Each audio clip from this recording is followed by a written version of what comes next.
सुप्रभात मित्रों, से पढ़ाई शुरू। आज की व्याकरण हम हिंदी करेंगे।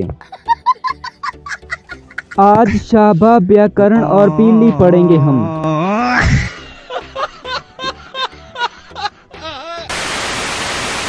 आज से हम हिंदी व्याकरण की पढ़ाई शुरू करेंगे और आज हम भाषा, व्याकरण और लिपि के बारे में अध्ययन करेंगे।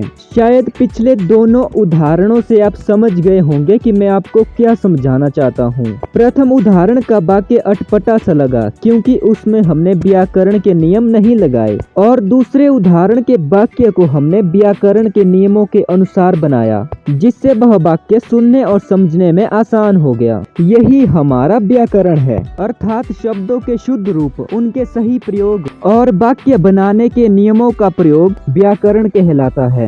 चलिए स्टेप बाय स्टेप समझते हैं भाषा, लिपि और व्याकरण को। भाषा क्या है? मनुष्य के भावों, विचारों और इच्छाओं को बोलकर या फिर लिखकर प्रकट करने के व्यवस्थित ढंग को या फिर माध्यम को भाषा कहते हैं। भाषा के तीन रूप है: मौखिक, लिखित और सांकेतिक। मौखिक अर्थात जब हम अपने विचारों, भावों और इच्छाओं को मुख से बोलकर प्रकट करते हैं। लिखित जब अपनी बातों, भावों और इच्छाओं को लिखकर प्रकट करें, जब हम अपनी बातों को दूसरों तक लिखित रूप में पहुंचाते हैं। और सांकेतिक जब हम बोल भी नहीं सकते और लिख भी नहीं सकते, तब हम संकेत करके दूसरों तक अपने भाव विचारों को पहुंचाते हैं। चलिए भाषा के पूरे कॉन्सेप्ट को एक उदाहरण के जरिए समझते हैं।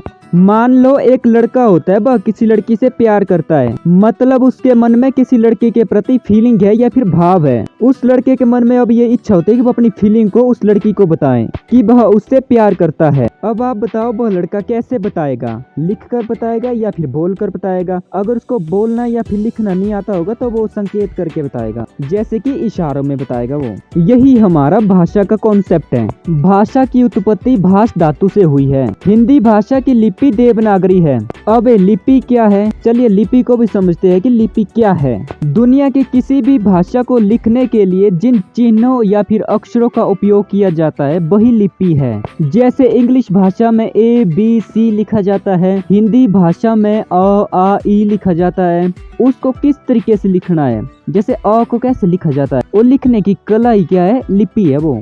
आसान भाषा में बोले तो लिपि लिखने की कला है। अब बात करते हैं व्याकरण की। व्याकरण को हम पहले भी समझ चुके हैं। व्याकरण हमें ये बताता है कि हमें कौन सा शब्द कैसे बोलना है, उसको कैसे प्रयोग करना है और उसको कहाँ पर प्रयोग करना है। अर्थात भाषा में वर्णों से शब्द और शब्दों से वाक्य कैसे बनाएंगे, उनको कैसे बोलेंगे। भाषा और शब्द को शुद्ध बनाना ही व्याकरण है। भाषा के शुद्ध और सही रूप के ज्ञान को व्याकरण कहते हैं। शब्दों के शुद्ध रूप, उनके प्रयोग और वाक्य बनाने के नियमों को व्याकरण कहते हैं। व्याकरण के अंग: वर्ण विचार, शब्द विचार, पद विचार, वाक्य विचार और अर्थ विचार व्याकरण के अंग है। इनके बारे में हम नेक्स्ट वीडियो में डिस्कशन करेंगे। आई होप आज का कॉन्सेप्ट आपको अच्छे से समझ आया होगा। अगर आपको हिंदी व्याकरण के नोट्स चाहिए तो कमेंट करें। MSR इनसाइट को लाइक, कमेंट, शेयर, सब्सक्राइब करें।